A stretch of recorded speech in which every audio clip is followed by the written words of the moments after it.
hari ini saya ingin membentangkan satu tajuk, iaitu dasar teknologi hijau. Apa itu dasar teknologi hijau?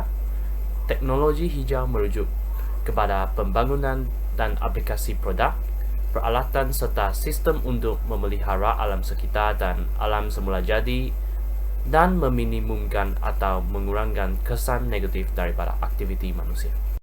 Antara objektifnya adalah untuk mengurangkan kadar peningkatan penggunaan tenaga dalam masa yang sama, meningkatkan pembangunan ekonomi, untuk membantu pertumbuhan dalam industri teknologi hijau dan meningkatkan sumbangannya kepada ekonomi negara, untuk meningkatkan keupayaan bagi inovasi dalam pembangunan teknologi hijau dan meningkatkan daya saing dalam teknologi hijau di pesana dunia. Untuk memastikan pembangunan mapan dan memelihara alam sekitar untuk generasi yang akan datang, untuk meningkatkan pendidikan dan kesedaran awam terhadap teknologi hijau dan menggalakkan penggunaan meluas teknologi hijau.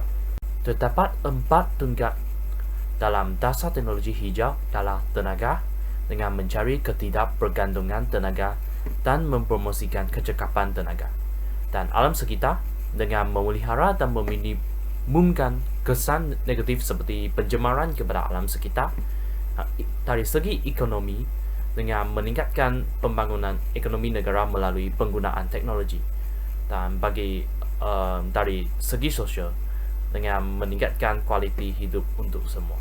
Antara kriteria teknologi hijau ialah meminimumkan degradasi kualiti persekitaran, selamat untuk digunakan dan menyediakan persekitaran sehat dan lebih baik untuk semua kehidupan. Selain itu, menjimatkan tenaga dan sumber asli, menggalakkan sumber-sumber yang boleh diperbaharui, mempunyai kebebasan gas rumah hijau yang rendah atau sifar. Kepentingan dasar teknologi hijau ialah mengatasi masalah kemusnahan alam sekitar dan sumber asli, memelihara ekosistem, dan berperanan sebagai alternatif dalam usaha meningkatkan ekonomi negara tanpa menjejaskan alam sekitar. Antara bidang tumbuhan dasar teknologi hijau dalam sektor tenaga, iaitu sektor bekalan tenaga yang dibahagikan kepada 3, iaitu penjanaan tenaga boleh diperbarui, serta pengurusan bekalan tenaga. Dan selain itu juga ada sektor penggunaan tenaga yang dibahagikan kepada 2, iaitu kecekapan tenaga, pengurusan permintaan tenaga. Bidang tumbuhan yang kedua ialah sektor bangunan. Mereka lebih fokus kepada reka bentuk bangunan berjiwi hijau, pembinaan bangunan berjiwi hijau, dan pengurusan dan penyelenggaraan bangunan, serta pemeliharaan dan pemusnahan bangunan. Dan sektor yang seterusnya ialah sektor air dan pengurusan sisa. Mereka lebih fokus kepada pengurusan dan penggunaan sumber air, rawatan kumbahan dan sisa pembejau. Bidang tumbuhan yang seterusnya ialah sektor pengangkutan. Mereka bekerjasama dengan Kementerian Perdagangan Antarabangsa dan Industri untuk melaksanakan roadmap infrastruktur kenderaan elektrik. Mereka juga fokus kepada pengurusan pengangkutan awam serta mencari sumber tenaga alternatif untuk menggantikan tenaga fosil. Mari kita masuk kepada teras strategik dasar teknologi hijau. Antara strategiknya ialah mengurangkan kerangka institusi dengan penubuhan Majlis Teknologi Hijau, penubuhan Agensi Teknologi Hijau Malaysia, pengenalan dan penguatkuasaan mekanisme perundangan, penjelasan fungsi setiap institusi kerajaan terlibat bertujuan mengatasi isu pertindihan fungsi. Dan selain itu, Trust strategik yang kedua ialah menyediakan persekitaran pembangunan teknologi hijau yang kondusif dengan memperkukuhkan pemahaman masyarakat tempatan, mempromosikan pelaburan langsung asing dan pelaburan langsung tempatan, serta menubuhkan haba teknologi hijau yang strategik di seluruh Malaysia dan menubuhkan mekanisme pembiayaan untuk teknologi hijau. Teras strategik yang ketiga ialah penggiatan penyelidikan dan inovasi teknologi hijau dengan menubuhkan dana atau bantuan kewangan. Selain itu juga adalah penubuhan badan penyelaras dan pusat kecemerlangan atau institut penyelidikan yang baru, perkongsian pintar antara kerajaan, industri dan pusat, serta penubuhan rangkaian yang kukuh dengan institusi penyelidikan tempatan dan serantau dan pusat kecemerlangan antarabangsa. Teras strategik yang seterusnya ialah promosi dan kesedaran awam dengan membuat promosi berterusan untuk meningkatkan kesedaran awam, penglibatan media, pertubuhan bukan kerajaan dan pihak berkepentingan, dan pembangunan sistem sukatan pelajaran, program menubuhkan menganjurkan program demonstrasi serta menerima pakai teknologi hijau dalam semua kemudahan kerajaan. Antara program kerajaan dalam usaha untuk mempromosikan taksar teknologi hijau ialah perolehan hijau dan eco-labeling. Contohnya, Malaysia's Ministry of Energy, Green Technology and Water bekerjasama dengan SIRIM untuk membangunkan mekanisme standards, persetujuan dan pelabelan. Selain itu, persatuan ini juga bekerjasama dengan Kementerian Kewangan untuk membangunkan mekanisme perolehan hijau bagi pelaksanaan di agensi-agensi kerajaan. Dan program yang kedua ialah pengenalan penggunaan kenderaan elektrik.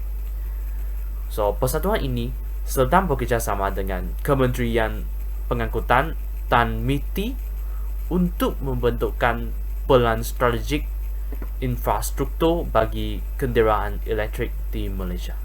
Program kerajaan yang terakhir di sini ialah program penghijauan taman industri. Mereka menggunakan kaedah simbiosis industri yang dapat membantu pihak industri dalam pelbagai sektor untuk mengguna semula bahan-bahan yang tidak terpakai. Mereka juga mengalihkan beban sisa daripada tapak pelupusan dan menjadikan sisa tersebut sebagai hasil keuntungan syarikat melalui pengurangan kos pelupusan. Antara teknologi hijau ialah teknologi tenaga surya. Tenaga surya merupakan teknologi yang dihasilkan oleh cahaya matahari. Tenaga ini sangat penting bagi menyokong kehidupan di bumi. Contohnya, tenaga ini boleh membekalkan haba kepada bumi dan membolehkan tumbuhan menjalankan fotosintesis. Tenaga ini ialah tenaga yang boleh diperbarui. Kebaikannya ialah tidak meninggalkan kesan sampingan kepada alam sekitar dan tiada bahan berbahaya yang dilepaskan. Dan selain itu, tenaga surya ialah tenaga yang tidak akan kehabisan. Teknologi hijau yang kedua ialah teknologi tenaga angin. Tenaga angin adalah satu teknologi hijau yang menghasilkan tenaga elektrik daripada tenaga kinetik angin. Angin akan memutarkan bilah pemutar pada kincir angin yang akan menyebabkan turbin angin berputar dan seterusnya menghasilkan angin.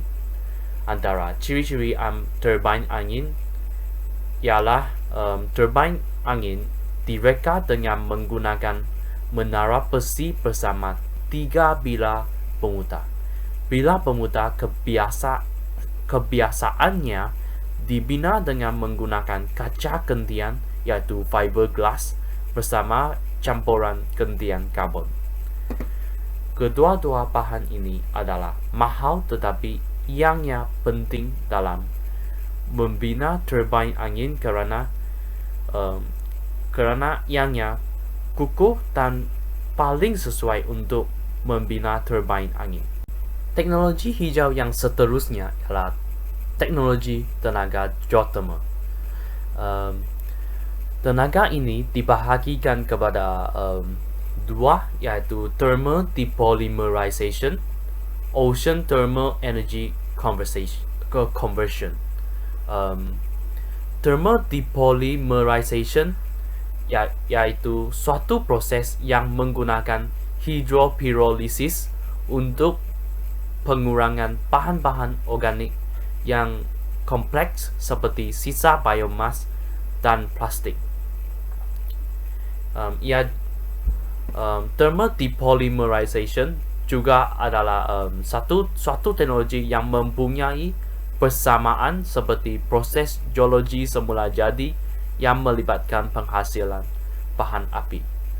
Dan bagi ocean thermal energy conversion, mereka menggunakan perbezaan suhu pada laut dalam yang sejuk dengan laut cetek atau permukaan laut yang lebih suam untuk menggerakkan enjin haba dan menjana tenaga elektrik. Mereka juga berfungsi berdasarkan 3 sistem, yaitu kitaran terbuka, kitaran tertutup, dan hybrid. Itu saja. Sekian, terima kasih.